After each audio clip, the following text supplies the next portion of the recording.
Hey there, I'm Mike Prendergast. Welcome to my channel. I have been a storm chaser for a number of years here in Dallas, Texas. Love weather, have since I was a kid. I was in a hurricane as a kid. I've seen numerous tornadoes for the last 15 years of chasing, and been in some pretty hairy spots as well. We're gonna get Oh God, there's one right there too. One right there, dude. suction.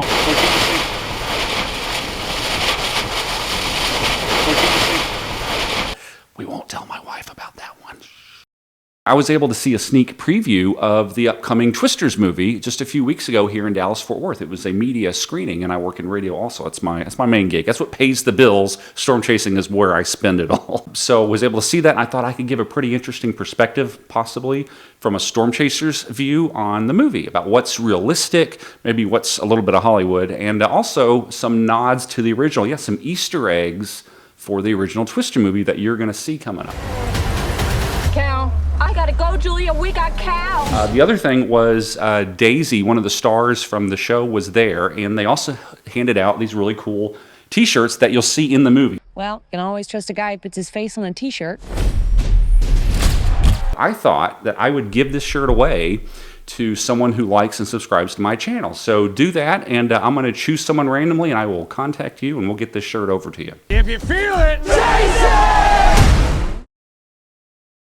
Listen, this movie really did have some incredible action scenes, and it was very entertaining and a great movie to watch. You are going to enjoy this. Now, there were several nods or kind of Easter eggs that made reference to or kind of paid homage to the original Twister movie from 1996. First of all, the main logo. I mean, Twisters in general, the logo is the same font as the original Twisters. That's an obvious reference right there. The opening scene, one of those Dorothy units that Bill and Joe had in the original movie. And hers is Dorothy 5. And in the original movie, if you remember, she went through 4 of them because she kept breaking them, or they kept getting, knocked over and all that. So Kate and Tyler, the two main characters, remind me a lot of Bill and Joe. A lot of kind of romantic tension going on there, kind of rivals, but yet you can kind of see that there's a love story there as well. Their supporting cast was great. The guy that kind of reminded me of Jonas actually sort of looks like him as well. Brandon Perea's character is very Dusty like. He's the one that has probably the line of the movie. We got twins! Twins! Now, what about the storm chasing aspects? What did they get right? Well, they actually used real storm chasers kind of as background people in this movie. There's a scene at a gas station where they all meet up before a chase, and they're kind of hanging out, and they're looking at each other, and they're talking to each other. That's very lifelike because we will spend hours at a Allsups somewhere in the middle of nowhere, and there'll be 100 chasers there. There's also a couple scenes where you see actual storm chasing team logos on there. Tempest Tours has a shirt. That's one of the tour groups. KFOR, that's Channel 4 in Oklahoma City. They have a shirt there as well. My friend Bob Pack, that's Bob with 1 O. He's a chaser, and he's in the movie. In fact, you can see his back right here, huh? You're famous. Your back's famous, Bob. There's a Reed Timmer vibe with Tyler Owen's character, and he's this adrenaline junkie, social media influencer. Tyler's truck has spikes that he shoots into the ground, and just like Reed has on the Dominator. He doesn't shoot rockets into the tornado for like scientific stuff like Reed does, but he does shoot fireworks for some reason. Okay. Are those fireworks? Yes, ma'am. Plus, he's got some drones as well. So, hey, check out Reed Timmer's channel. You probably already subscribed to him anyway, but he's got some really killer stuff there.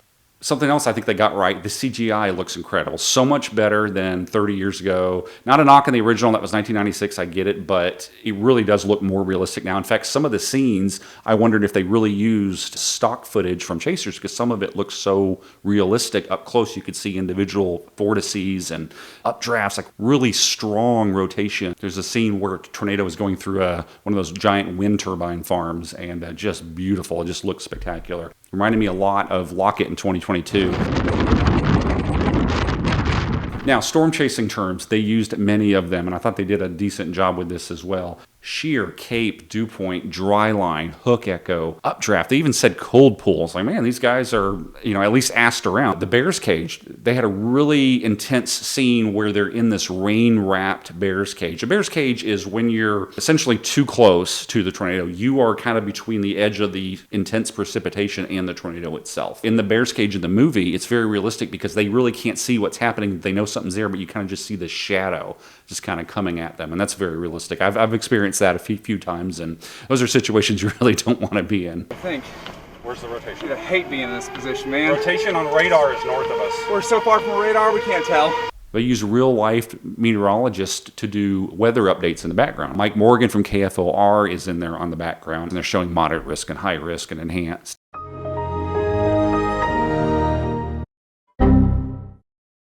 There's also a climactic moment that happens in El Reno. So you see the water tower sign, so you know they're in El Reno, and there's this big one coming that's just kind of, the assumption is it's an EF5. It's very much that May 31st, 2013 vibe. I liked that they used a real town name for that. And the plot, I mean, I thought the plot was good. It actually had some entertainment, some drama. It really pulled you through in between the parts where they were chasing.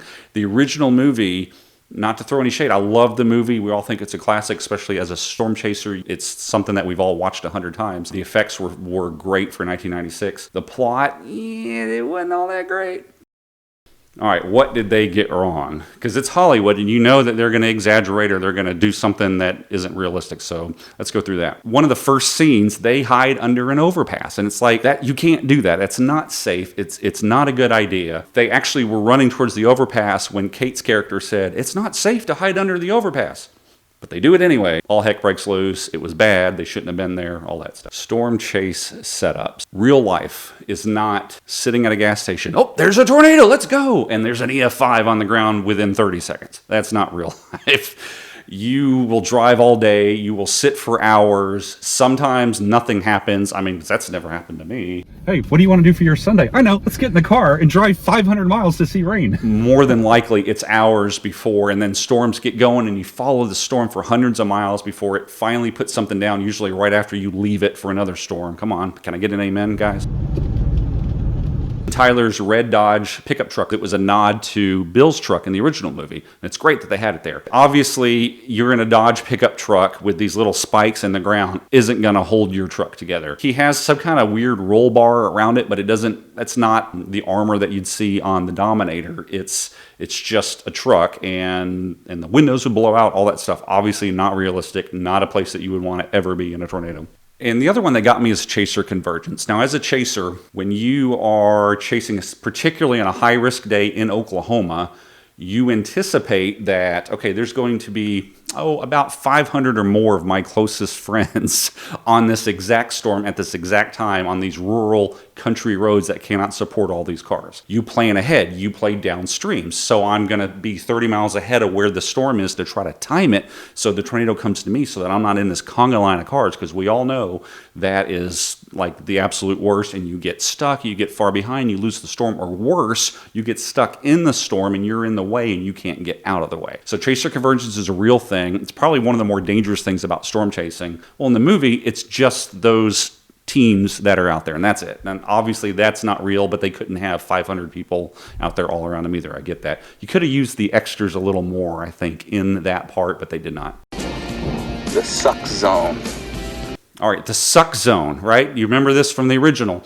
So there were more suck zone shots, like people that are just like about to get sucked up in the tornado, and it was funny because a lot of times that would happen right next to somebody else that's like, here, take my arm, but they're fine. It's like, come on, guys. As a chaser, you know this. It could be the middle of July when I'm making this movie. I have radar scope on my phone at all times, and so I can always pull it up and look and see there's a storm coming, there's this, there's that. Well, there's a scene where they're in a rodeo, and lo and behold, there's a tornado right there that nobody knew about when the sirens go out, and then everyone takes their phones out because they get the alert, but nobody has radar. Probably the thing I think I was disappointed the most with the movie about was the sound of the tornado. If you remember in the original movie, like it had these growls and it just sounded mean and ominous. In fact, the creators used like actual, bear growl and a tiger growl, and they mixed it in and added all these other effects, and it really had this mean, menacing vibe. In the movie, it almost sounded like this, like a giant wind turbine, just a swoosh, swoosh, swoosh. I'm like, what is that? Is that... Like the first time I heard it, I didn't realize it was the sound of the tornado. I'm like, what are they doing? People a lot of times say it sounds like a freight train, which, yeah, I could see that, especially if it's going through a town and there's debris it's hitting and houses and trees and everything else. Most of the time, in my opinion, it sounds like a waterfall. Oh my gosh! It didn't sound anything like that in the movie. I think they could have done a much better job with that.